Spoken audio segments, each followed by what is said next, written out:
हैं। प्रशंसनीय, सेवा युक्त, स्वयं शुद्ध हैं, सबको शोधने वाले और अच्छे प्रकार प्रकाशमान हैं, पदार्थों के अति सूक्ष्म, पवित्र और सभा में कल्याण करने वाले हैं। जैसे अर्षित और दूसरे के पदार्थों को, अर्षित और दूसरे के पदार्थ हर लेने वालों को मारने वाले हैं। जैसे होम के द्रव्यों को यथा योग्य व्यवहार में लाने वाले और सुख दुख को सहन करने और कराने वाले हैं। जैसे अंतरिक्ष को प्रकाश करने वाले और सतधाम युक्त हैं। अब ध्यान से सुन कि इसमें यह बात है, आप सतधाम युक्त हैं। सतधाम कहो, सतलोक कहो, सतदीप कहो, निजदीप कहो, अमरदीप कहो। अब जो परमात्मा सतधाम युक्त है तो वो आकार में भी होगा, जब उसका लोक है तो आकार में भी होगा। ये एक विचार की बात से देखो, ये पढ़ लेना ना किसी का जचे तो। वैसे ही उक्त गुणों के प्रसिद्ध आप सब मनुष्यों की को उपासना करने योग्य हैं, ऐसा हम लोग जानते हैं। ये सरलार्थ है। अब हम आपको सुनाएंगे सत्यार्थ प्रकाश में से। उससे पहले ये तो हुआ सतधाम युक्त। खुद स्वामी दयानंद जी भी मानते हैं कि वो परमात्मा सतधाम युक्त, अपने धाम सहित है। युक्त माने सहित, शक्ति युक्त, शक्तिमान, शक्ति सहित यानी लोक सहित है। तो लोक सहित है तो आकार भी से मनुष्य रूप में वो है किसी आकार में। और वो कबीर साहब के हैं कि सतलोक से हम, सतलोक में हम रहते हैं भाई, वहां सृष्टि है और वहां से हम आए, हमारा लोक है। और उधर से स्वामी जी मानते हैं कि परमात्मा कोई आकार नहीं है और वो निर्गुण है, निराकार है, उसका आकार नहीं है। तो वेद को वो श्रेष्ठ ज्ञान मानते स्वामी जी। और वेद खुद बताते हैं कि वो परमात्मा सतधाम युक्त है। सतधाम युक्त है तो परमात्मा आकार में भी है। तो निराकार की परिभाषा सारी फेल हो जाती है। ये समझने की बात यह खास। अब दूसरी यह है कि हम इसको यहां पर स्वामी जियों ने कबीर शब्द को खत्म कर दिया, जबकि इसमें साफ लिख रखा वो कबीर नाम का परमात्मा। ध्यान तो सुनो। और उसी का सरलार दूसरे संस्कृत विजय ने कर रखा है, जो कि देखो ये श्लोक किसी के पर्सनल नहीं है, अपने निजी नहीं है, वेदों के श्लोक है या संस्कृत भाषा किसी की बनाई हुई नहीं है, मतलब अपनी पर्सनल नहीं है, ये जो की तो है। इसका सरलार्थ करणीय ने अपने हिसाब से अपनी भावना अनुसार उसका किया। अब दूसरा हम आपको बताते हैं, एक संस्कृत के बहुत तगड़े विद्वान अपने कबीर पंथ में हुए हैं, उन्होंने बहुत कुछ यानी जो की तो जो बहुत कुछ भाषाएं जो है महाराज के विचार पूरी संस्कृत में लिख रखे, शुद्ध संस्कृत में। और उसने टिप्पणी दे रखी है कि आज तक लोगों के भ्रमणा थी कि इस कबीर पंथ में कोई विद्वान नहीं है जो संस्कृत जानने वाला हो। उसने लिख रखा है कि मैं इस संस्कृत का बहुत बड़ी उपाधि लिख रखी थी। और फिर उसने ये सरलार्थ कर रखा है। वो क्या करते हैं अब ये आपको बताते हैं।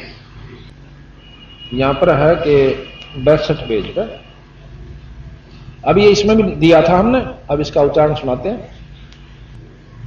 वही श्लोक है जो का तो 5वें अध्याय का 32वां श्लोक। ये विद्वान संस्कृत जानने वाले ये सरलार्थ कैसे करते हैं। दूरदर्शी दोषों के ज्ञाता कबीर, वही श्लोक है जो का तो 5वें अध्याय का 32वां श्लोक। श्लोक नहीं बदले जाया करते, संस्कृत है जो की तुम। दूरदर्शी दोषों के ज्ञाता कबीर तेजोमयी हैं और आप दीप्तिशील तथा पापों के शत्रु, और आप बंधन के नाश व तंतु बंधों के नाशक व तंतु रूप तारा आदि का विस्तार करने वाले, आप अग्नि के समान शुद्ध रूप हो और आप कीर्तिमान हो। शरीर व मन को मांझ कर पवित्र करने वाले, सबको वश में करने वाले राजाधिराज हो और आप विद्वानों की सभाओं में सूर्य समान शोभा पाने वाले हो।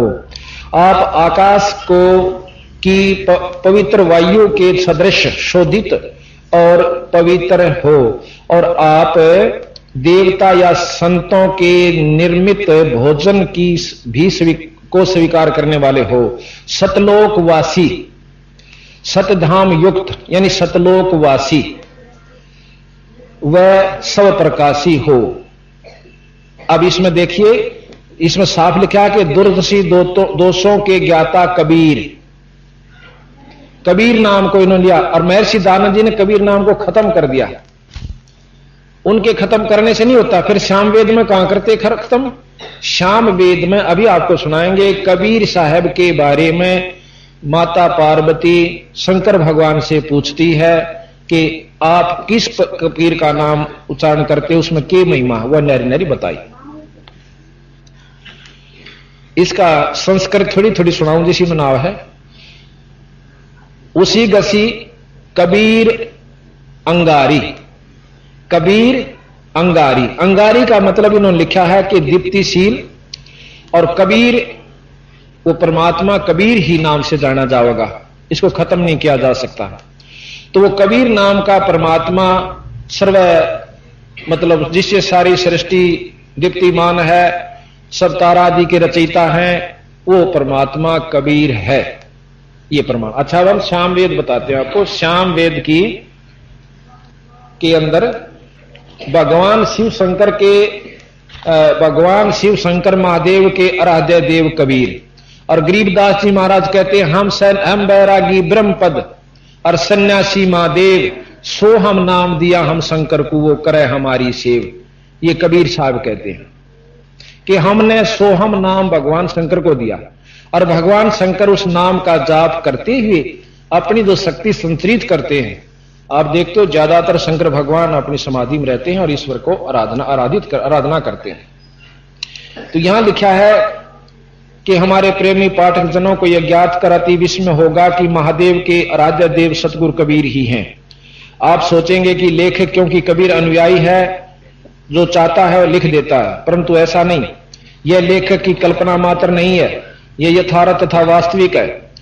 भारत में वेद ईश्वर वाणी समझे जाते हैं। ऋषि मुनियों ने वेदों को ईश्वर वाणी कहा है। इन्हीं वेदों में यजुर्वेद और अथर्ववेद में कबीर शब्द की महिमा का वर्णन किया है, जिसका उल्लेख हम पहले कर चुके हैं। अब हम श्याम वेद के पाताल खंड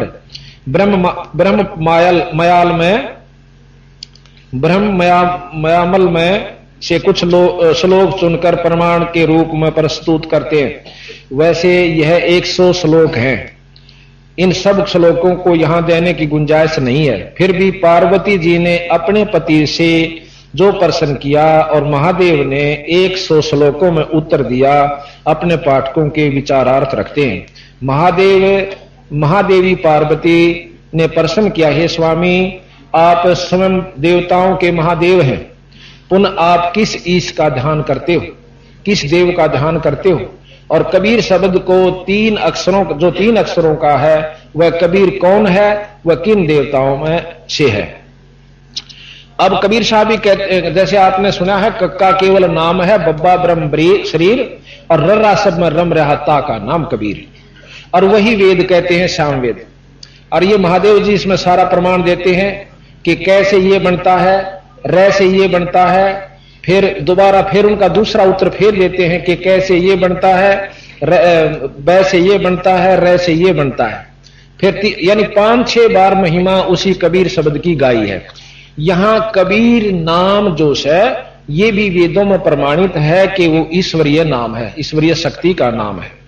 और दूसरी तरफ कबीर साहब इसी का प्रमाण देते हैं कि हम सतलोक से आए भाई, सत स्वरूपी नाम साहेब का सो है नाम हमारा। जो नाम उस परमात्मा अनंत कोट ब्रह्मांड के परमात्मा का नाम है, वो ही मेरा नाम है, और मैं हूं भी वही। अब नाम मैं भी कबीर दर्शक हूं, पर मेरे में वो गुण नहीं होंगे तब मैं कबीर नहीं हूं। मेरा नाम कबीर है, और जिसमें कबीर वाले गुण हो उस अभी आपने सुना कि वो कबीर नाम का परमात्मा क्या शक्ति रखता है, और इसका ये वेद भी प्रमाण दे रहे हैं कि वो परमात्मा सतधाम युक्त है, यानी सतलोकवासी है, यही बंदी छोड़ के। और ये महर्षि दानव जी का है। हम ये निकल देखो अपनी तरफ से एक सरलार्थ कर रखा हो, क्योंकि सरलार्थ नहीं बदल सकता, चाहे भावार्थ कुछ भी बना ले, उसका शब्दों के अर्थ नहीं बदले जाया करते, बदले है तो अज्ञानी कहलाओगा। तो यहां स्वामी जियों ने सतधाम युक्त लिखना पड़ा कि वो सतधाम युक्त है। जब धाम है तो आकार में भी होगा। ये कबीर साहब कहते हैं, मैं नहीं कहता। और ये साफ प्रमाण देते हैं कि हम सतलोक से हम चले आए। वो धर्मदास जी भी कहते हैं कि जब 50 संत उसके अनुयायी में प्रमाण दे हैं और खुद ये कि हम धर्मदास को सतलोक ले गए और भाई वहां इनका वहां से हमने धर्मराज दास को वापस फेरा, तो कोई लोक है, इसमें कोई शक नहीं। बाकी अपनी बुद्धि जहां तक मानती है वहीं तक स्वीकार करके उसको बंद कर देती है। अब मैं आपको सत्यार प्रकाश सुनाऊंगा स्वामी जियों का। उनके वीर हमने कबीर साहब के बारे में उन्होंने क्या जानकारी दी। 313 पेज पे सत्यार प्रकाश है, देखिए भाई, स्वामी रचित। अब इसके 313 पृष्ठ के ऊपर स्वामी जी ने आदरणीय कबीर साहब के बारे में अपनी टिप्पणी दे रखी है, वो आपको सुनाते हैं। एक ने प्रश्न किया कि कबीर पंथी तो अच्छे हैं। ये 272 नंबर प्रश्न है कि कबीर पंथी तो अच्छे हैं, स्वामी जियों से प्रश्न किया। कबीर साहब स्वामी जी उत्तर देते हैं नहीं। फिर प्रश्न करता है क्यों अच्छे नहीं? पाषाण आदि यानी पत्थर की मूर्ति पूजा का खंडन करते हैं। कबीर साहब फूलों पर उत्पन्न हुए और अंत में भी फूल हो गए। ब्रह्मा विष्णु महेश का जन्म जब नहीं था तब भी कबीर साहब थे। बड़े सिद्ध ऐसे कि जिस बात को वेद पुराण भी नहीं जान सकता उसको कबीर साहब जानते थे। सच्चा रास्ता है जो कबीर साहब ने दिखलाया। उनका मंत्र सतनाम कबीर आदि है। ये किसी ने प्रश्न किया स्वामी जियों से। स्वामी जी उत्तर देते हैं पाषाण आदि को छोड़, वो तो पलंग, गद्दी, तकिए, खड़ाऊं, जोत और दीप यानी जोत जलावा उसकी भी पूजा करते हैं। पाषाण मूर्ति के न्यून है जो कि पत्थर की मूर्ति तभी घटिया से। स्वामी जी कहते हैं कि जिसको तुमने कहो ना पत्थर की मूर्ति की पूजा नहीं कर दे, जैसे भाई पलंग की, तकिए का और जोत जलावे से, ये घटिया मतलब पत्थर की मूर्ति से भी कमजोर से, घटिया से। ये स्वामी जी का व्यूज है। फिर कहते हैं कि क्या कबीर साहब बनूगा थे या कली थे? जो कली तो फूल का मतलब फूल बन गए होंगे। क्या कबीर साहब बनूगा व कलियां थी जो फूलों से उत्पन्न हुए और अंत में फूल हो गए? ये उनका अपना विचार है। यह जो बात सुनी जाती है, कबीर स्वामी जी कहते हैं यह जो बात सुनी जाती है कि वही सच्ची होगी कि कोई जुल्हा काशी में रहता था। उसके लड़के बालक नहीं थे। एक समय थोड़ी सी रात्रि थी सुबह की। एक गली में चला जाता था तो देखा सड़क के किनारे एक टोकनी में फूलों के बीच में उसी रात्रि का जन्मा हुआ बालक था। वह उसको उठाकर ले गया, अपनी स्त्री को दे दिया। उसने पालन पोषण किया। जब वह बड़ा हुआ तो जुल्हे का काम करता था। किसी पंडित के पास संस्कृत पढ़ने के लिए गया। उसने उसका अपमान कर दिया पंडित जी ने और कहा कि हम जुल्हों को नहीं पढ़ाते। इसी प्रकार कई पंडितों के पास फिरा परंतु किसी ने नहीं पढ़ाया। तब ऊंट पटांग बासा बनाकर, कबीर साहब के बारे में कहते हैं, तब ऊंट पटांग बासा बनाकर और जुल्हे आदि नीच लोगों को समझाने लगा। यानी स्वामी जी की दृष्टि में जो उनके अनुयायी हैं वो नीच बताए कि जुल्हे कैसे नीच व्यक्तियों को समझाने लगा। तंबूरे लेकर गाता था, भजन बनाता था। विशेष पंडित शास्त्र वेदों को की निंदा करता था। विशेषकर पंडितों की, शास्त्रों की, वेदों की निंदा करता था। कुछ मूर्ख लोग उसके जाल में फंस गए। ये स्वामी जी के व्यूज हैं अपने कबीर साहब के बारे में कि कुछ मूर्ख लोग उसके जाल में फंस गए। जब मर गया तो लोगों ने उसको शद कर दिया, बना लिया और वो शद था। जो उसने जीते जी बनाया था, लिखी थी को रचनाएं, उसको उसके चेले पढ़ते रहे। कान को मूंद कर जो शब्द सुना जाता है उसको अनाहत शब्द सिद्ध कर ठहराया, सिद्धांत ठहराया। मन की वृत्ति को सुरती कहते हैं। उसको उस सुनने में लगाना, उसी को संत परमेश्वर का ध्यान बतलाते हैं। वहां काल नहीं पहुंचता। बर्छी के समान तिलक और चंदन आदि लकड़े की कंठी बांधते हैं। भला विचार के देखो कि इसमें आत्मा की उन्नति और ज्ञान क्या बढ़ सकता है? यह केवल लड़कों के खेल के समान लीला है। ये स्वामी जी की व्यूज कबीर साहब के बारे में। अब आप देखिएगा, मेरे विचारों में कबीर साहब के बारे में स्वामी दयानंद जी ने ABC का भी नहीं बेरा था। और इतने महान सत्यार्थ ग्रंथ को, जिसको हम सब समाज बहुत आदर से मानते हैं, उस समय ये लिखा है। जब एक कबीर साहब के बारे में ऐसा लिखा होगा तो बाकियों का हम नहीं कह सकते वो सच्चा था कि झूठा था। ये तो 600 साल पहले की बात है, को 1000 वर्ष पहले भी नहीं हो सकती ये बात कि भाई झूठ होंगी ये बातें। सिकंदर लोदी, दिल्ली का बादशाह, उसके साथ जो उनकी वार्ता हुई आपको अभी बताएंगे। अच्छा, दूसरी तरफ यही स्वामी जी कहते हैं कि वो परमात्मा निराकार है, आकार में नहीं आ सकता। अच्छा, अब यही वेद का जो आपने यजुर्वेद का पढ़ा 5वें अध्याय का 32वां श्लोक में कहते हैं कि वो भगवान, वो परमात्मा सतधाम युक्त है, सतलोक सहित है। अच्छा, इब हम आपको यजुर्वेद में फिर उनके द्वारा लिखा हुआ, वो कहते हैं कि परमेश्वर शब्द प्रयोग किया उन्होंने, परमेश्वर। अब परमेश्वर की संधि छेद कर लियो आप पे, इतना तो तकरीबन 5वीं 7वीं 8वीं 10वीं में सब ने सिखा में संधि छेद करना। परम माने श्रेष्ठ, ईश्वर यानी जगत, ईश भगवान, ईश शब्द है भगवान और वर उसका भी मालिक। ईश परमात्मा, जगदीश यानी जगत का भगवान, फिर ईश्वर उस भगवान का भी भगवान।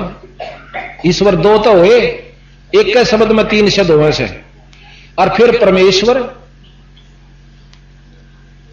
उन दोनों से भी ऊपर की शक्ति और को श्रेष्ठ परमात्मा, परम ईश्वर, उनसे भी ऊपर का परम यानी शक्तिशाली भगवान। और फिर कहें ब्रह्म एक और परमात्मा एक, तो परमेश्वर शब्द की आवश्यकता मेरे हिसाब में तो नहीं चाहिए थी। जो एक बात को जानने वाले हैं, इसमें निंदा नहीं समझना, हो सकता हमारी बुद्धि ना काम करती हो, लेकिन यह परमेश्वर की संधि छेद यही होती है। अभी हम आपको बताते हैं, ये लिख रखा सार सरलार्थ करते हुए, सिर्फ ये अक्षर की तो ही रहेगी जो शास्त्र लिखते हैं और ये बताते हैं जो कहता हूं। अब कबीर साहब ने क्या कहा, क्या दिया हमारे को, वो भी आप ध्यान से सुन लीजिए। अब हम आपको बताएंगे आगे। तो आपके बारे में सुना, अब थोड़ा सा शिव पुराण के बारे में आपको जानकारी देते हैं और वही फिर ग्रंथ साहब से मिलाएंगे कबीर गरीबदास जी की तरह। ये श्री महर्षि वेदव्यास द्वारा कृत श्री शिव महापुराण 11 खंड है इसमें। अब जब तक हमें शास्त्रों का विशेष ज्ञान नहीं होगा और फिर जब बंदी छोड़ की वाणी का आपको सही समझ में आएगी कि ये झूठ बोल रहे सेक्स साची कैसे। अब तो कोई आपने नौका देखा कि इससे शिव पुराण, ये मैं सारे शोध आपके पास ले आया। अब इसमें शिव पुराण में मोट सारी तक नहीं पढ़ सकूंगा, ना सुना सकता, आप पढ़ लिए कभी को चाहे तो मोटी मोटी बता दें जो आपन आवश्यक है। इसमें शिव जी की, विष्णु जी की उत्पत्ति शिव जी से, ऐसा लिखा है शिव पुराण में 121 पृष्ठ पे, 121 पृष्ठ पे। अब यार, और शिव पुराण, विष्णु पुराण भी मेरे पास है, वो आपको दिखाएंगे उसमें क्या प्रमाण है।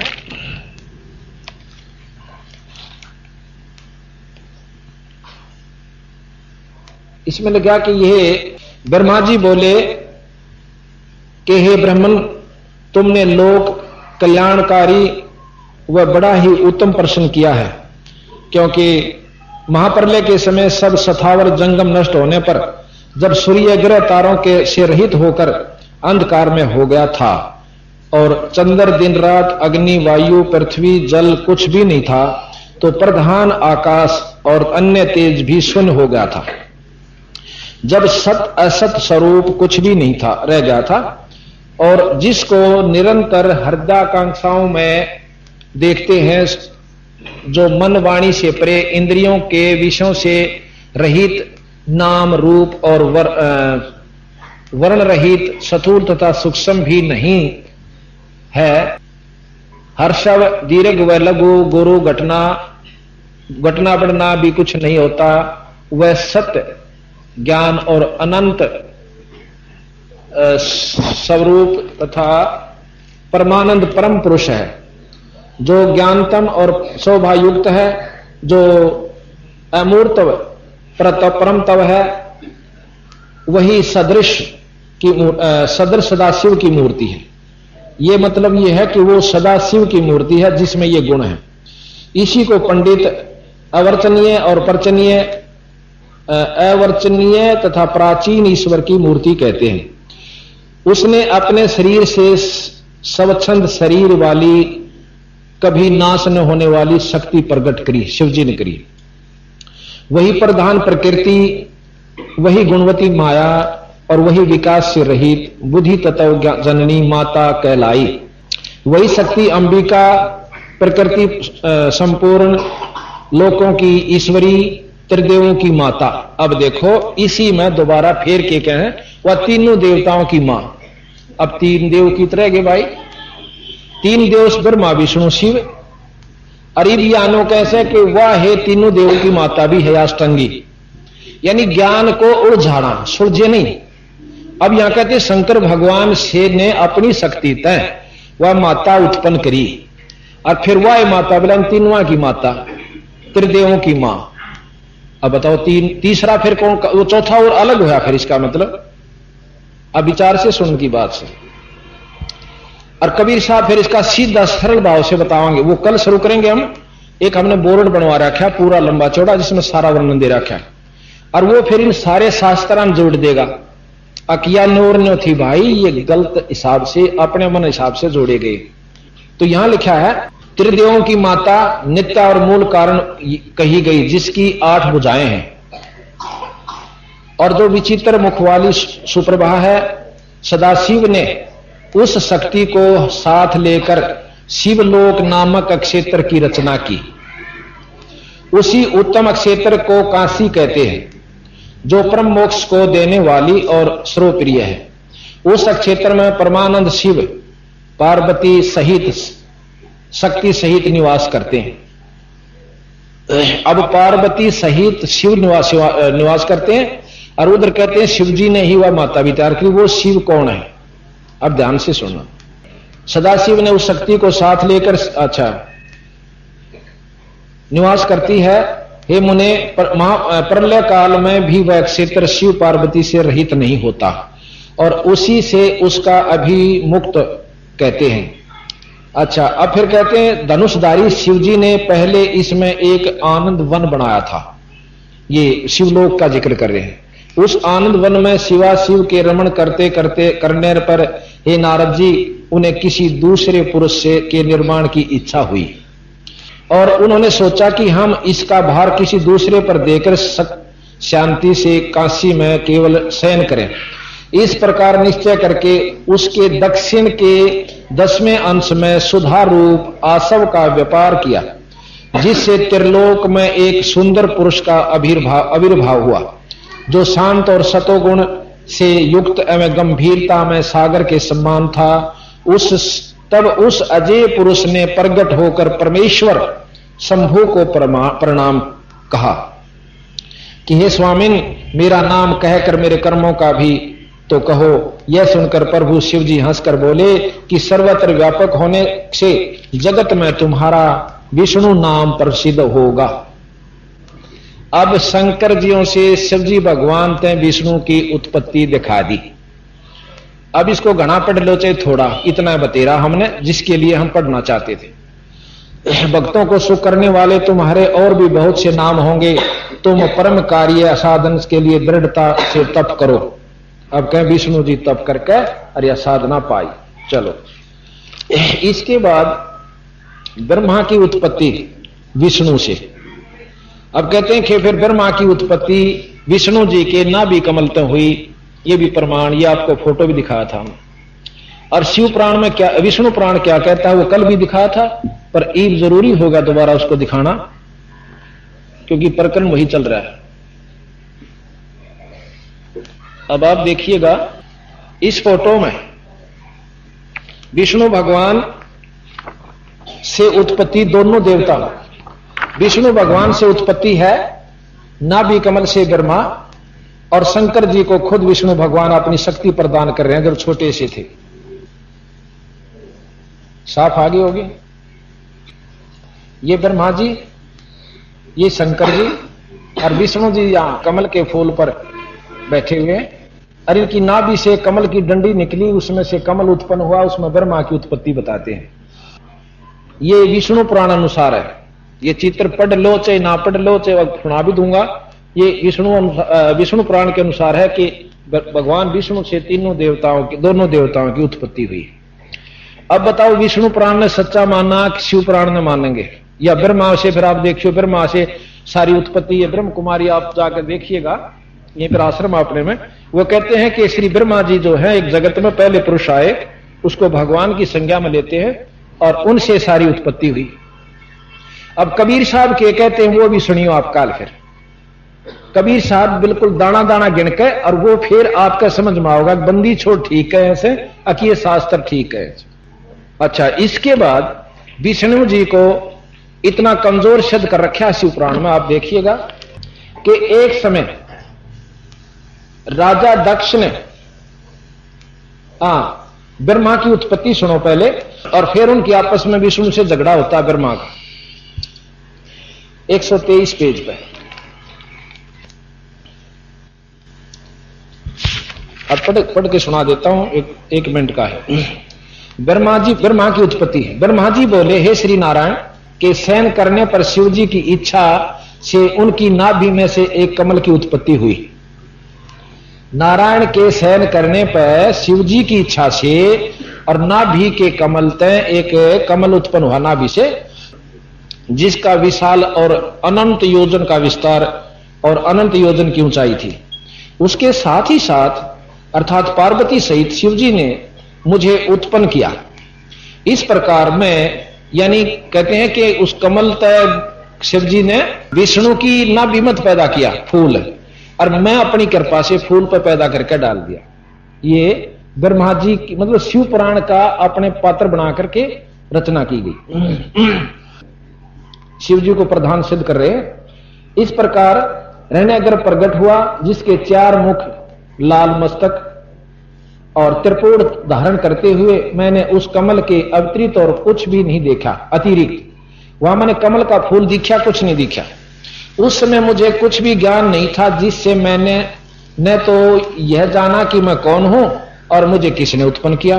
कुछ ही क्षण पश्चात मुझे बुद्धि प्राप्त हुई और मैं कमल के नीचे में अपने कर्ता को ढूंढने लगा।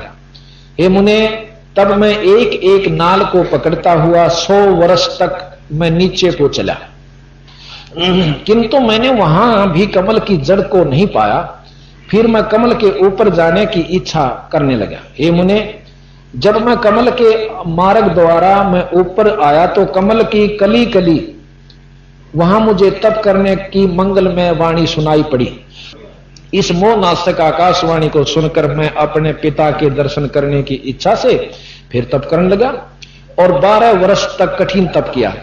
पश्चात 4 भुजाधारी सुंदर नेत्र वाला भगवान विष्णु प्रकट हुए। सत असत उस महाभुज नारायण भगवान को देखकर मैं बड़ा प्रसन्न हुआ और शिव की माया से मोहित होकर मैंने अपने पिता को ना जानकर उनसे बोला कि तुम कौन हो।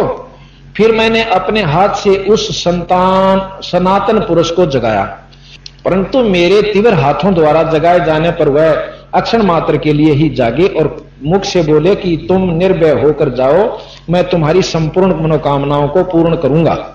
विष्णु भगवान से ने कही। विष्णु के ऐसे वचन सुनकर रजोगुण से विरोध मानकर मैंने उन जनार्दन से कहा कि हे निष्पाप, क्या तुम नहीं जानते कि मैं सबके संहार का कारण हूं? ब्रह्मा जी कहे मेरे में गुस्सा हुआ कि मैं बोला तुम नहीं जानता कि मैं सबके संहार का कारण हूं और तुम शिष्य जैसा मुझ पर शासन करते हो। मैं साक्षात जगत का कर्ता, प्रकृति का प्रवर्तक, सनातन ब्रह्मा और विष्णु से उत्पन्न होने वाला और शिव की आत्मा हूं। अब तो ऊपर तन्यों कह रहे हैं कि मैं तेरे से भी ऊपर हूं और ब्रह्मा विष्णु से उत्पन्न होता हूं, और फिर न्यों कहा मैं थारे से ऊपर हूं। अब ध्यान तो सुनने की बात सही है। ब्रह्मा और विष्णु से उत्पन्न होने वाला और शिव की आत्मा हूं। वेद मुझे स्वयं हो सम्राट, परम श्रेष्ठी और श्रेष्ठ कहते हैं। ये नारद, जब मैंने ऐसा कहा तो रामापति भगवान मुझ पर बहुत क्रुद्ध हुए और कहने लगे कि तुम तो मेरे ही अविनाशी अंग के से उत्पन्न हुए हो। क्या अब तुम निर्दोष नारायण जगन्नाथ को भूल गए? यहां विष्णु भगवान कहता है ब्रह्मा तुम मेरे से उत्पन्न हुआ, उधर से कहते हैं कि शिवजी की कृपा से मैं उत्पन्न हुआ। निसंदेह तुम मेरी ही नाभि से उत्पन्न हुए हो, परंतु इसमें तुम्हारा अपराध भी तो नहीं, क्योंकि तुमको मैंने अपनी माया से मोहित कर दिया। हे चतुर्मुख, यह मेरा वचन सत्य है कि सब देवों का ईश्वर मैं ही हूं और मैं इस सब का करता हूं, हरता हूं, भरता हूं और व्यापक हूं। विष्णु भगवान कहे मैं सब कुछ हूं और मैं ही अद्वितीय परब्रह्म, पितामह, परम तत्व, यह सब कुछ मुझ में चराचर जगत स्थित है। तो मेरी शरण में आओ, मैं तुम्हारी सब दुखों की से रक्षा करूंगा। ब्रह्मा जी कहते हैं कि जब भगवान विष्णु ने ऐसा कहा तो मैं क्रुद्ध होकर उनसे बोला कि तुम कौन हो? बहुत बकवास कर रहे हो, तुम परब्रह्म ईश्वर नहीं हो, तुम्हारा भी कोई कर्ता होगा। शंकर जी की माया ने मुझे मोहित कर दिया था। मैंने हरि से रोमांचकारी युद्ध आरंभ कर दिया, तब मेरे और उनके बीच में एक लिंग प्रकट हुआ। हमारा झगड़ा बंद करवाने खातिर एक लिंग प्रकट हुआ। हम दोनों ने उस देव को नमस्कार कर अपना अपना युद्ध बंद कर दिया और प्रार्थना की कि हे महाप्रभु, आप शीघ्र ही हमें अपने वास्तविक रूप का दर्शन दिखाओ। तो इस प्रकार कहते हैं कि फिर भगवान विश्व शंकर भगवान ने हमें दर्शन दिए और उन्होंने बताया कि तुम मेरे द्वारा निर्मित हो और ये मेरी शक्ति है। तो इस प्रकार इसमें जो भागवत के अंदर लिखा है उसमें लिखा है कि ऐसे इनका झगड़ा हुआ। फिर कहते हैं कि उस लिंग की म्याद देखने खातिर वह कितना अक्ष है। कहते हैं विष्णु भगवान तो ऊपर न चाल पड़ा ना, ब्रह्मा जी तो ऊपर न चला और शंकर भगवान तले न चला गया, पाताल ही चला गया। नो कहे उस लिंग का कोई बेरा नहीं पिटा, कितना लंबा से। और विष्णु भगवान ने ताके नो कह दिया मन्नत पता नहीं चला वो कितना लंबा है। ब्रह्मा जी ऊपर गया था, उसने आके और उल्टा ही बोल दी झूठ। नो बोला बस यू थोड़ी ही दूरता ही का सा। कहते इस बात ने सुनकर शंकर भगवान ने एक वीरभद्र नाम का अपना गण अपनी शक्ति से तैयार किया और उसने आकर और भगवान ब्रह्मा जी का 5 मुंह थे इसके पहला, एक सिर काट दिया। सिर काट दिया तो सब कांपने लग गए। विष्णु वीर वो ब्रह्मा जी भी क्या बात हुई कि तुमने हमारे इष्ट की बेइज्जती करी, झूठ बोली है कि मैंने वहां पर उसको दर्शन कर लिए और उसकी म्याद पागी। तो इतने में शिव जी प्रकट हो जाते हैं, उन्हें रख रखाव कर दिया। चले एक काट दिया जो काट दिया, प्राज्ञ मत काटिए, यह सजा बतेरी से। अब कहते हैं भगवान विष्णु ब्रह्मा जी का 4 मुख रह गए, चतुरानन कहते हैं इनको। अच्छा, अब तो यहां पर हम आपको फिर बताएं कि एक समय, अब सारा नहीं पढ़ना चाहता क्योंकि पढ़ने में देर लगे। एक समय पार्वती और शंकर भगवान शिव जी अपने नंदी सवार होकर और आकाश में उड़ रहे थे। उन्होंने देखा कि रामचंद्र जी और एक व्यक्ति, 2 व्यक्ति किसी विलाप में रो रहे हैं और तड़प तड़प कर वृक्षों की कौड़ी भर रहे हैं। पशुओं से पूछ रहे हैं भाई तुमने कोई सीता देखी, तुमने मेरी सीता देखी, विलाप कर। उनको जाकर के शंकर भगवान ने ऊपर से नमस्कार किया आदर से। अब पार्वती कहने लगी कि आप इस व्यक्ति को जो इसी बुरी तरह रो रहा है इसने नमस्कार क्यों करते हो? तो शिव जी भगवान कहने लगे ये पारब्रह्म परमात्मा है, ये 3 लोक के मालिक है, ये भगवान है और इनकी कोई दासी को, पत्नी को कोई उठा ले गया। तो पार्वती ने बोले मत ना मानो इस बात में कि ये भगवान होकर और इनकी औरत ने उठा ले गया और फिर इतना इसमें दुख। नो बोला तू रहने दे या ठीक बात से, मैं जो कहूं शंकर जी बोले कि यह सच है पार्वती जी नहीं मानी, ने बोली मत परीक्षा लूंगी। शिव जी भगवान ने बोले देख परीक्षा ना लिए, मेरी बात मान जा, अकाछा को ना लो। भगवान शिव जी चले गए बाहर अपना कोई तप साधन करने खातिर, पाछे तय सीता का रूप बनाया और भगवान राम के सामने चले गई। उसने सोचा था कि जानते मुझे स्वीकार करेगा और बहुत जैसे शांति प्रकट होगी। कहती जो ही मैं भगवान राम के सामने गई तो भगवान ने मुझे देखते नहीं बोला, हे दक्ष पुत्री माया, हे दक्ष की बेटी पार्वती, तू क्या करना आई यार? भगवान ने कहां छोड़ आई? ने बोली मैं बहुत शर्मिंदा हुई, मैं तो गंडगी पानी में। ए महाराज तुम सच्चे भगवान सो? वापस आ गई तो ठीक है। भगवान शंकर कहने लगा कि परीक्षा ले आई? अकना मन को ली परीक्षा। अच्छा, और भगवान शिव जी ने जान लिया कि यह झूठ बोल रहा है। अब उसने मन से पार्वती को त्याग दिया कि तू मेरा काम नहीं रही, पत्नी रूप में मैं स्वीकार नहीं कर सकता। क्यों? क्योंकि तूने मेरी माता का रूप बना लिया, सीता का। यहां सीता को माता कहते भगवान विष्णु शिव जी, और माता का रूप बना लिया तो तू मेरी मां स्वरूप होगी, मैं तुझे पत्नी रूप में स्वीकार नहीं कर सकता। और न्यू कह के ऊपर पहाड़ा में जाकर अपना साधना कर ली, मुझे दिल से त्याग दिया। तो मैंने भाप लिया कि ईब चाहे धरती इधर से उधर हो जावे। शिव जी मानने वाले नहीं है। उधर से मेरे पिताजी ने, दक्ष जी ने एक यज्ञ किया हुआ था।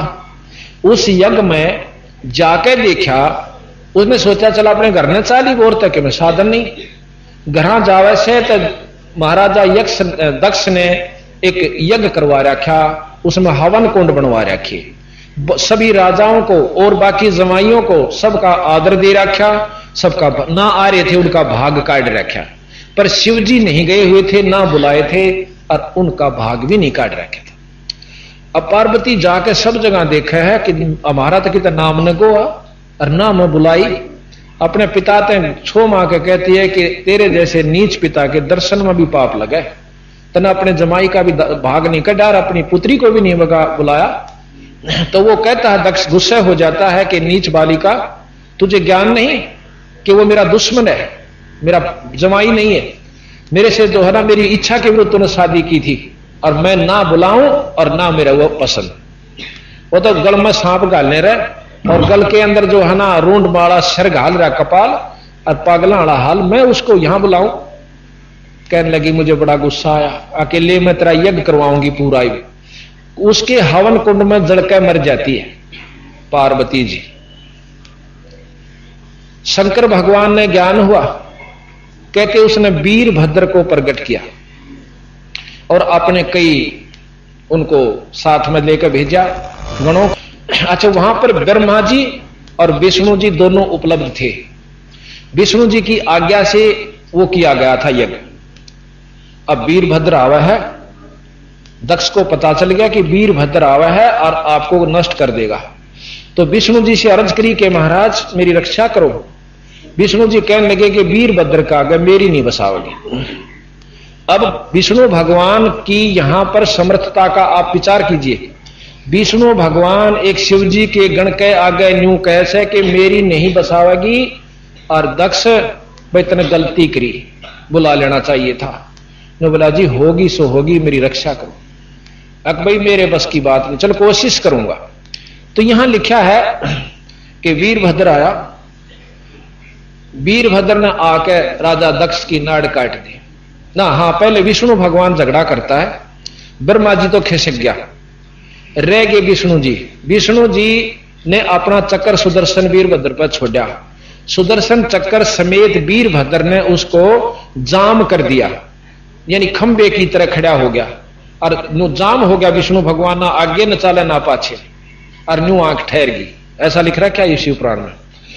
तो कहते हैं वहां वेद पढ़ने वाले वेद मंत्रों वालों ने वेद मंत्र पढ़े, उससे उसका वो स्तंभन खत्म किया। विष्णु भगवान फिर हलचल में आता है, सुदर्शन चक्कर छोड़कर अपना सारंग बाण उठावा है, सारंग बाण से तीर मारा से वीरभद्र की तरफ। वीरभद्र ने अपने तीर से उसके तीर को भी खत्म कर दिया और विष्णु जी को भी यानी मूर्छित कर दिया, जख्म हो गया उसका। और फिर वो क्या नाम है वहां पर वेद मंत्रों के उससे उसका तीर निकाला और फिर विष्णु भगवान अपने लोक को चला गया। अर्थात शिव जी के सामने विष्णु भगवान बहुत छोटी इकाई होगी जो उनके गणों से भी नीचे पहुंच गया। ये इसमें लिखा है कि विष्णु ने अपना सारंग धनुष उठाया और वीरभद्र ने 3 बाण मारे, 3 टुकड़े कर दिए। विष्णु भगवान भाग गए और ब्रह्मा जी तो पहले ही जा चुके थे। अब हम ये नहीं कहना चाहते कि ये गलत है या ठीक है, पर आप विचार कीजिए। अब फिर क्या हुआ, एक समय उस समय जो यज्ञ कर रहे थे और उन्होंने शिवजी का वो नहीं निकाला था, तो दधीची ऋषि जो है शिवजी उपासक थे, वो उस यज्ञ से उठकर चले गए। कहने लगे जब आपने हमारे इष्ट का नहीं स्थान रखा तो हम नहीं रहेंगे यहां पर, ऐसे यज्ञ में हमारा पाप है आना। चले गए। उससे दक्ष की उनकी दुश्मनी होगी। फिर राजा वत्सु को भेजा कि आप राजा दधीची को पराजित करके आओ, नहीं हुआ। फिर राजा दक्षु ने यो नाम अक्षु है राजा अक्षु ने विष्णु की उपासना की। विष्णु जी प्रकट हुए, कहने लगे स्वामी जी राजा दधीची को पराजित कर दो, मैं यही मांगता हूं, वरदान मांग लिया था। ने बोला देख दधीची ने मैं पराजित नहीं कर सकता, विष्णु जी कहे से, पर मैं कोशिश करूंगा, कोई और छल कपट का तरीका अपनाऊंगा। एक ब्राह्मण का रूप बनाकर दधीची के पास चला गया कि क्या मांगो विप्र जी, कि आप मुझे लिख कर देना, वरदान दो। क्या लिख कर दूं? कि आप वरदान दे दो कि मैं अक्षु राजा से पराजित हो जाऊंगा। ने बोला तो विष्णु है और मुझे छलने आया है। राजा दधीची उसको श्राप दे दिया और विष्णु जी अपने लोक को चले गए। ये शिव पुराण आपको मैं सुना रहा हूं। अच्छा, अब इसमें सिद्ध हो गया कि शंकर भगवान के, वैसे तो बहुत कुछ वर्णन है इसमें, कि ब्रह्मा व विष्णु द्वारा शंकर की से अक्षमा याचना तथा शिव जी का प्रसन्न होकर के उन्हें अक्षमा कर देना और दक्ष आदि को जीवित करना। राजा दक्ष को फिर शंकर भगवान ने बकरे का मुंह लाकर और जीवित कर दिया। सिर कटा हुआ बकरिया, वो तो फूक दिया था उसका सिर। इसमें चित्र भी दे रखा है राजा दक्ष को जीवित करने का। अब आपने ये तो ज्ञान हो गया कि शंकर भगवान से विष्णु बहुत छोटी इकाई है, जैसे शास्त्र शिव महापुराण प्रश्न करता मतलब ज्ञान देता है। अब विचार सुनिए गरीबदास जी के। गरीबदास जी महाराज कहते हैं कि एक समय शंकर भगवान के सामने भस्मासुर जियों ने 12 वर्ष तप किया था। ये विचार सुन के कबीर साहब गरीबदास जी ने ये सारे शास्त्रों को जोड़ा है और बताया है कौन सा सच्चा कौन सा झूठा है और कहां तक ये ज्ञान देते। तो भस्मासुर जी ने 12 वर्ष शिव जी के बारने आगे कैलाश पर्वत पर, पहले तो कैलाश पर्वत पर किया, फिर उनके द्वार के सामने 12 वर्ष किया। तो पार्वती जी कहने लगी कि महाराज ये क्या मांगा इसने, दे दो। महाराज विष्णु भगवान प्रसन्न होते हैं कि मांग भाई, क्या मांगे भगत, हे भक्तवर मांग क्या मांगे, वचन भर लो जी। अब भर लिए वचन। क्या मांगता है कि मुझे भस्म कंडा दे दो, और भस्म कंडा मुझे दे दो और कुछ नहीं चाहिए। अब शिव जी ने काट कर भस्म कंडा दे दिया। भस्म कंडे में को लेकर और वो शिव जी को मारने के लिए, शिव भगवान को खत्म करने के लिए दौड़ता है और मन में के विक्षेपता कि मैं पार्वती को अपनी पत्नी बनाऊं और शंकर जी ने खत्म कर दूं, बहुत सुंदर है पार्वती। अब गरीबदास जी महाराज कहते हैं कि वो भगवान शंकर इतने महान थे और वो ये नहीं जान सके कि इसको बद्दी के मन में केस है, ये भी नहीं जान सके। और फिर क्या वर्णन है कि शंकर भगवान बागा आ गए और कड़ा लेकर भस्म करूंगा, और भस्मासुर पाछे पाछे, सिद्धि भस्मासुर में भी थी और उड्डन की सिद्धि शंकर जी में भी, दोनों उड़ के चाल पड़े। बहुत आगे शंकर भगवान भागी जहां से विष्णु जी आवे हैं। नो बोले भाई की चाल्या, हे भगवान कहां चले? कि नो बोला आप भी भाग लो। अकी बात से कि एक राक्षस भस्मासुर नाम का ना हो, हाँ भस्मासुर नाम का राक्षस ने मेरे से वो भस्म कंडा ले लिया और खूब मुझे मारने की इरादा रखता है और पार्वती को पत्नी बनाओगा। भाई भाजली बोर कोई इलाज नहीं। विष्णु जी ने बोले कोई बात ना। महाराज वहां से प्रगट विष्णु जी अंतर्ध्यान होते हैं और सुंदर पार्वती का रूप बनाकर भस्मासुर के आगे आ जाते। तो भस्मासुर पार्वती ने देख कर वहीं डट जा, क्यों उसका तो इरादा पार्वती था और उसने नो भी बेरा था शंकर भगवान तक कड़े रहेगा मेरे दौरे इतने नजदीक नहीं आंदा ने, छह दूर खड़ा रहो 100 किलोमीटर। तो पार्वती से कहने लगा, पार्वती कहने लगी कि मैं तो आपके लिए आई हूं और छोड़ो उसके पाछे क्यों भाग रहे हो। अब ठीक से न बोले मैं जब खुश होंगी मैंने नाच के दिखा दे, नाचन लग गया भस्मासुर। नो बोली न्यो नहीं मैं नाचू, न्यो नाच, तने नाचना नहीं सीखा, मैं सिखाऊंगी ना, अब तो सिखा दे। तो नो बोला जो करूं मैं करूं, नो करिए। नो बोला जो कहेगी वो करूंगा। नो करता करता शर्पा हाथ कराया, उसने भी किया, वहां कह दिया भस्म। तो भस्मासुर भस्म हो जाता है। विष्णु भगवान कंडे ने लेकर और गाल के गोज में, और शंकर भगवान जो भागे जा रहे थे उनके आगे प्रकट हो जाते। कहने लगे भाई रुकना रुकना भगत जी, भगवान जी डट डट, बहाज ले, डटन का टाइम नहीं से, इतनी फुर्सत नहीं है, एक अक्षर में राक्षस पीछे आ लेगा। वो कहने लगे कि मैंने उसको खत्म कर दिया। खत्म कैसे कर दिया? खत्म कर दिया। मैं नहीं मान सकता, मैं नहीं मान सकता, मेरा दिल यूं कर रहा है, मुझे दिखाओ आपने कैसे भस्म। वो कड़ा भी दिखा दिया। बोले आप लाए कैसे, आपने भस्म किया कैसे, मुझे जरा बताइए। तो कहने लगे कि उसी समय उन्होंने एक लड़की का रूप धारण किया, बहुत सुंदर। वहां से अंतर ध्यान हो गए, इतनी दूर दिखा एक बहुत सुंदर लड़की, बहुत सुंदर बाहर बना दिया, आधा शरीर नंगा आधा ढका हुआ और उड़ता जा रही है और नाच रही है। तो शिव जी भगवान उसी समय उस लड़की के पीछे भाग लेते हैं, ये प्रमाण मिलते हैं शास्त्रों में। उसके पीछे भाग लेते हैं और वो आगे आगे भगवान विष्णु शंकर पीछे पीछे। फिर उनका आगे वर्णन मैं नहीं करना चाहता क्योंकि इस सभा में नहीं कर सकते, इतना ढंग का वर्णन इसमें है, यहां सभा में हम सुना भी नहीं सकते। अब यहां बात खत्म हुई। चलो अब उधर तो शिव जी से विष्णु उत्पन्न हुए और उधर वो शंकर भगवान एक भस्मासुर के सामने नहीं टिक पाया, वहां रक्षा विष्णु भगवान ने की। अब चलो आगे। अब वो पार्वती जी का जो शरीर जल गया था हवन कुंड में, और वो जल गया था पर कंकाल हाड न्यू के न्यू रह गए थे। शंकर भगवान जाते हैं सभा में और देखे हैं कि पार्वती का शव पड़ा, उस कांधे पर धर के उस शव ने, और कई हजार वर्ष तक पर्वता में घूमते रहे पागल होकर के उसके ब्रह में, ऐसा भी प्रमाण मिलता है। फिर विष्णु जी ने देखा कि ये तो बावड़ा हो गया और इस मरे हुए आडा ने ठाए फिर इसका मोह भंग करना चाहिए। जब इतना मोह इन भगवान के अंदर था कि वो एक मरे हुए उसके भी इतना आसक्त हुआ, तो परमात्मा की, पूर्ण परमात्मा की संज्ञा नहीं दी जा सकती। फिर क्या हुआ कि उन्होंने अपने त्रिशूल से उसको मार दिया। कहीं पर हाथ पड़ा, कहीं पर कान पड़े, कहीं पर आंख पड़ी, कहीं पर सिर पड़ा। तो जहां पर उनका जो जो स्थान पड़ा, जहीं पर नैना देवी, कहीं पर फलानी देवी, वो सब मंदिर बाद में बना दिए गए। ये गरीब मतलब हमारे शास्त्रों ने प्रमाण दिया। अब ब्रह्मा जी रह गए भगवान तीसरे, ये कबीर साहब बतावे हैं, मैं अपनी तरफ से नहीं कहता, और गरीबदास जी की वाणी इसका प्रमाण देते, और शास्त्र भी वही बतावे हैं, ये झूठ नहीं है। एक बार कहते हैं जब पार्वती की शादी हुई थी, ब्याह हुआ, इनका इतना सुंदर रूप था कि ब्रह्मा जी वहां बैठा हुआ था। और अब मैं वर्णन नहीं करना चाहता कि उसके साथ क्या बीती, ऐसे ऐसे सैकड़ों प्रमाण। फिर ब्रह्मा जी को भगवान कहते हैं कि एक समय उनकी पुत्री खुद सरस्वती जी जब जवान हुई, उसने पति की तलाश करने की कोशिश की।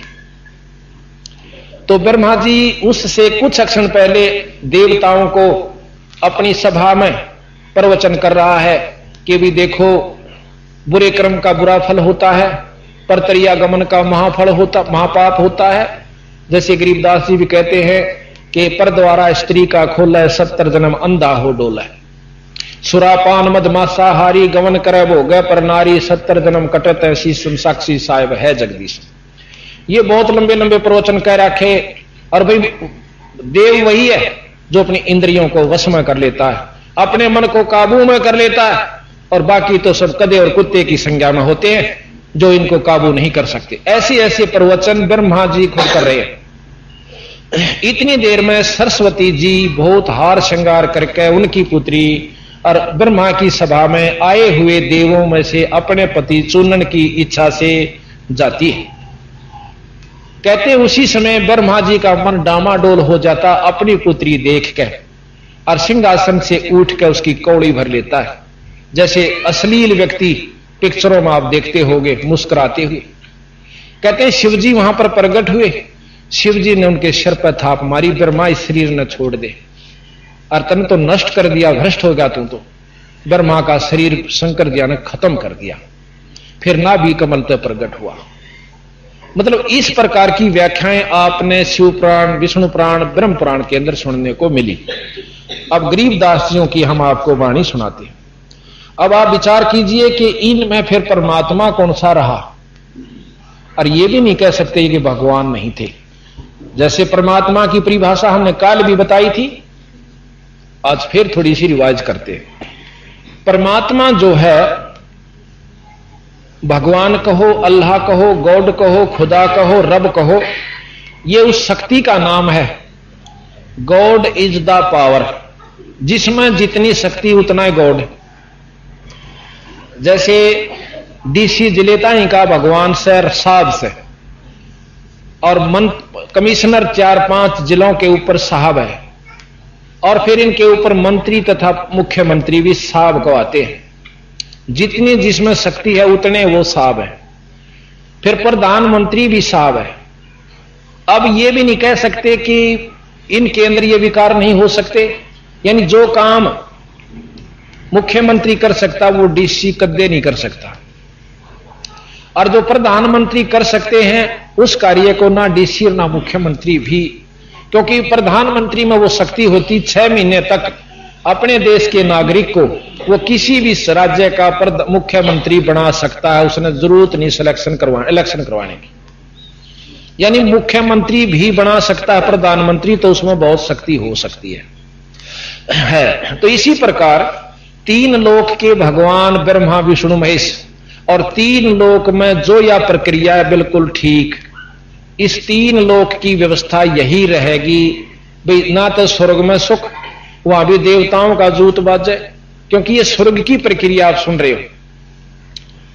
और जैसा कि कल प्रकरण दिया था कि गौतम ऋषि इंद्रपुरी में, इंद्र का गुरु, इंद्र देवताओं का राजा सुरपति कहलाता है, और वो अहिला के रूप के ऊपर मोहित हो जाता है, ये शास्त्र बताते हैं। मुर्गे से या जैसा भी कहा उन्होंने किया, चंद्रमा को साक्षी रखा, जाकर के दुष्कर्म करना चाहा। गौतम ऋषि जल्दी वापस आगे नहा के, आगे वो पाए, उनको धोती मारी, श्राप दे दिया, अहिला पत्थर की होगी, और इंद्र के 1000 भग योनि स्त्री वाली बढ़ेगी। उसके बाद अब आप देखिए, जब वहां भी ऐसे दुख हैं कि कोई भी सुखी नहीं, तो उसी लिए गरीबदास जी महाराज कहते हैं कि स्वर्ग हमने भी देखा पर हमारा मन नहीं लग गया। सुन मंडल यानी और ऊपर को चले, भाई काल कर्म सब भाग्या। अब ये बात जब ज्ञान हो जाएगा कि हमने किस इष्ट की उपासना करनी चाहिए और कहां तक हम किस उपासना से क्या लाभ मिलेंगे, उपासना क्या चीज है। जैसे हमने डिप्टी कमिश्नर से मेल करना है तो उसके लिए कोई उसका खास आदमी पकड़ना पड़ेगा अपनी सही काम को भी करवाने के लिए, ताकि उसको यह विश्वास हो जाए कि ये आदमी आया है तो ये बिल्कुल सही आदमी को लेकर आया होगा। तो वो बिचौलिया जो सब वो गुरु कहलाता है। अब थोड़ी सी गुरु की परिभाषा हम बताते हैं। अब परमात्मा तो आप जान गए कि जैसे 3 लोग के तो ये हो गए ब्रह्मा विष्णु महेश, और 21 ब्रह्मांड का परमात्मा ब्रह्म है जिसका वेद वर्णन करते हैं। और 21 एक ब्रह्मांड की ज्ञान भी ब्रह्मा विष्णु महेश को नहीं है। 21 ब्रह्मांड के से 21वें ब्रह्मांड पर वो परमात्मा यानी निरंजन ज्योत निरंजन जिसको कहते हैं, वो आकार रूप में अपने लोक में है। तो ब्रह्म को जो है, ब्रह्म हुआ 21 ब्रह्मांड तक का भगवान, इससे ऊपर पार ब्रह्म। ब्रह्म और पार ब्रह्म आप 2 शब्द हर समय सुनते हो, ब्रह्म तथा पार ब्रह्म। कबीर साहब कहते हैं कि जब 2 नाम हैं तो शक्ति भी 2 होंगी। अब परमेश्वर शब्द आपने सुना था, जो कि वेदों में भी प्रमाणित है, और जो कि एक ईश्वर को मानने वाले महर्षि दयानंद जी भी परमेश्वर शब्द का प्रयोग करते हैं। तो आप विचार कीजिए कि परमात्मा एक कहां रहा। ईश, अभी पहले भी बताया था, ईश जगदीश, जगत का यानी सारी सृष्टि का परमात्मा भगवान, ईश्वर उसका भी भगवान, और परमेश्वर, इन दोनों भी ऊपर की शक्ति को परमेश्वर कहा जाएगा। तो इसी प्रकार ब्रह्म और परब्रह्म, दादा परदादा, यानी परब्रह्म उससे श्रेष्ठ शक्ति। ब्रह्म क्या चीज है? वो गुण, वो शक्ति जिसमें ये गुण है जो हम देते हैं, निराकार है और सब वस्तुओं का पालन करने वाला है, पालन पोषण करने वाला है, 5 तत्वों का प्रधान है। ये गुण ब्रह्म है। इससे ऊपर परब्रह्म है, जिससे इससे सुपीरियर गुण होते हैं।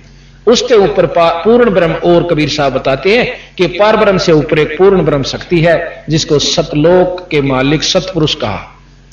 तो ज्योत निरंजन जो है ये ब्रह्म है, अक्षर पुरुष, अवगत पुरुष ये परब्रह्म है। और जब महाप्रलय होती है तो गरीबदास जी महाराज कहते हैं कि महाप्रलय में 21 ब्रह्मांड तक खत्म हो जाते हैं, ब्रह्म की स्थिति समाप्त हो जाती है, वो परब्रह्म में समा जाते हैं। वहां पर इन जीवों का अलग अलग ढंग से रख दिया जाता है। कामी उसमें रहेंगे, क्रोधी उसमें रहेंगे, गरीबदास जी विलास बोध में आप पढ़ लीजिए। तो इससे आगे पूर्ण ब्रह्म है। पूर्ण ब्रह्म के नुमाइंदे बंदी छोड़ कबीर साहब और गरीबदास जी अपने इस मर्तल मंडल में आए अपना ज्ञान देने के लिए। विष्णु भगवान के अवतार राम और कृष्ण आए अपना ज्ञान देने के लिए। उन्होंने अपने ब्रह्म तक का ज्ञान दिया, इन्होंने परब्रह्म तथा पूर्ण ब्रह्म तक का ज्ञान दिया। ये प्रमाणित सतगुरु महाराज करते हैं।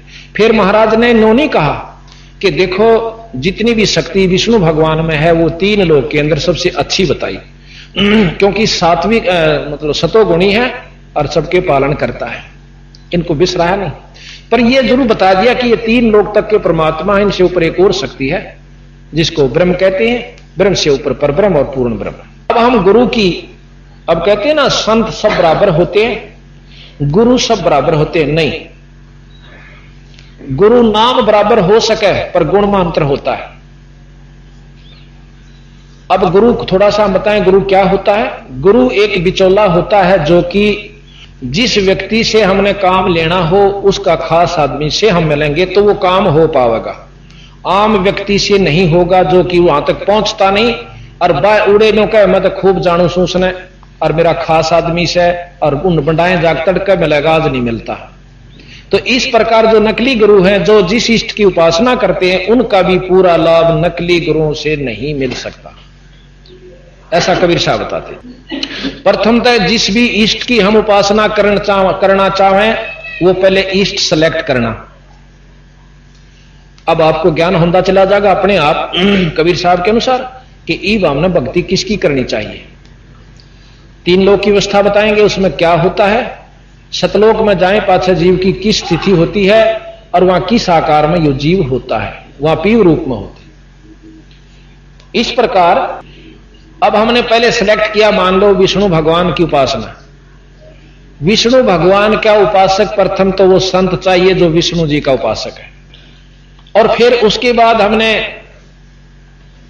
खास आदमी चाहिए विष्णु जी से मिलाने वाला। फिर विष्णु जी के लोक में हमें क्या लाभ होगा ये ज्ञान होना चाहिए। विष्णु लोक में जाकर के हम अपनी कमाई को खाकर वापस आ जाएंगे। जितनी भी हमने भक्ति यहां करी, अपने किए हुए कर्म को उस विष्णु लोक में भोग के फिर वापस, और भूंडे कर्म नरक में, अच्छे स्वर्ग में, और फिर लक 84। ये प्रमाण दिया संतों ने कि ये स्वर्ग की व्यवस्था है, क्योंकि गीता जी का ज्ञान सबसे श्रेष्ठ है। उसमें कहा कि जैसे कर्म जीव करता वैसे भोग भोगने अवश्य पड़ेंगे। अब कर्म तो अच्छे भी होते हैं और माड़े भी होते हैं, अच्छे थोड़े हों से बुरे ज्यादा होते हैं, सौतः तो दोनों भोगने पड़ेंगे। जब तक हम विष्णु उपासक हैं, शंकर जी उपासक हैं या ब्रह्मा जी के उपासक हैं, क्योंकि विष्णु अभी प्रमाण पहले भी दिया था पर नई संगत हर बार नई जुड़ती है, उसको थोड़ा थोड़ा फिर रिवाइज कराना पड़ रहा है कि त्रेता युग में भगवान रामचंद्र जी ने बाली जी को मारा था जो सुग्रीव का भाई था, और भाई द्वापर ने बोला मेरा बदला कर दोगे, द्वापर युग में दूंगा। कृष्ण के रूप में बालिया रूपी झीमर ने, एक बालिया नाम का झीमर था, उसने भगवान विष्णु यानी कृष्ण के तीर मारा पांव में और वो बदला लिया। अब गरीबदास जी महाराज कहते हैं जब ये अपने बदले को देने के लिए आना पड़ता, अपने कर्म भोगने पड़े हैं, तो भाई आप इनकी उपासना तो के चाहो सो हमने ये बताओ।